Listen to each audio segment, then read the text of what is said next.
Stephen, how well are things going? Do you have an opening date for the Heritage Centre as yet? We don't have a firm date, no.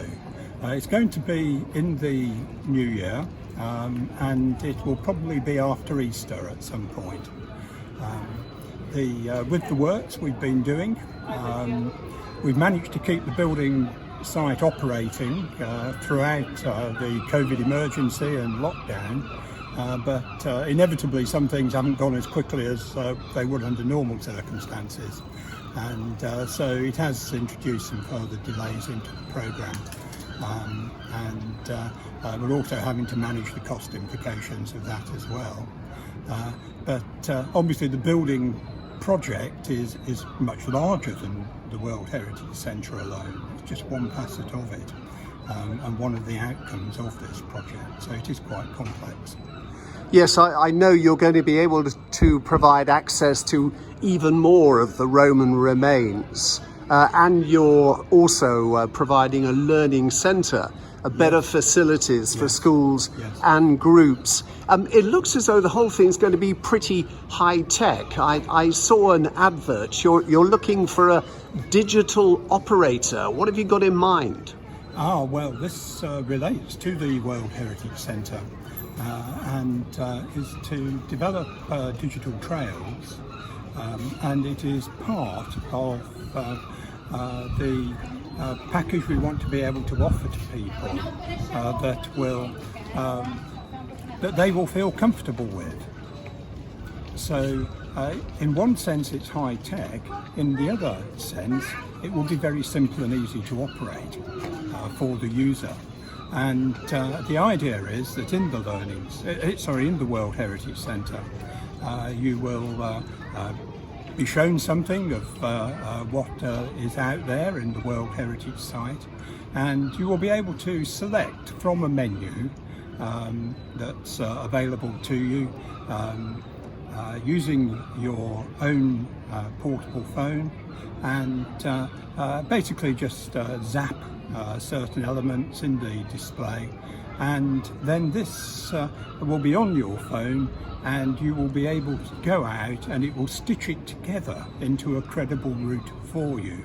You'll be putting the guides out of business. I don't think so, because the whole point about it, in a way, is that it is another way of exploring the city. And there are all kinds of ways in which people feel comfortable. Some people are very happy with a paper map and just want to walk around with that.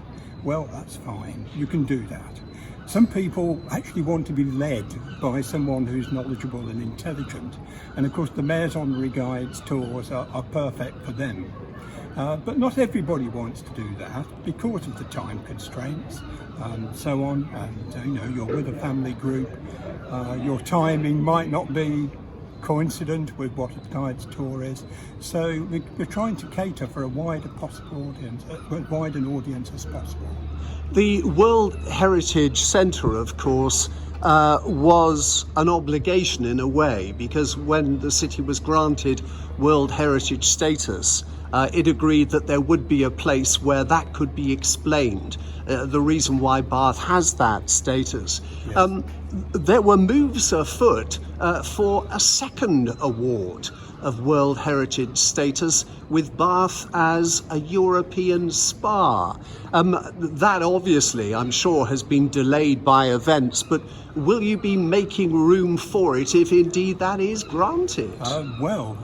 We certainly hope it will be granted, and yes, we have allocated space for within the displays for information on that. We're very optimistic that this will be forthcoming, but as you say, it has been delayed at international level, I think we expect that the announcement will probably be next year sometime. Oh, we'll look forward to that with fingers crossed. Stephen, how are things at the Roma bars? You'll reopen there. You've got a book, even if you've got a discovery card, I know, but how are numbers? Well, obviously they're far lower than they were last year. To implement safe operating, we have to apply social distancing, And of course, within the confines of the Roman Bath complex, that does mean that we're actually capping the number of visitors quite severely to a maximum of about 20% of what would be normally possible at this time of year. So those numbers are much lower than normal. But having said that, if you look at our available slots, they're actually fully booked at the moment, which is great news. We reopened on the 6th of July, and the first week we had a lot of people, but we were by no means fully booked. But gradually it's been increasing every week. I think people have been, well, first of all, realising we're open, and secondly, gathering more confidence about going out. The fully booked thing shouldn't put people off, though, because you can still book ahead. Yes, absolutely, yes. I mean, the Roman Bath isn't alone in this. If you want to go almost anywhere now, you have to book ahead. I mean, I'm going to a National Trust property at the weekend. I've already got my ticket. So that's just the way the world is now. Stephen, it's great to end on a positive note. Thank you for your time. Yes, it's a pleasure.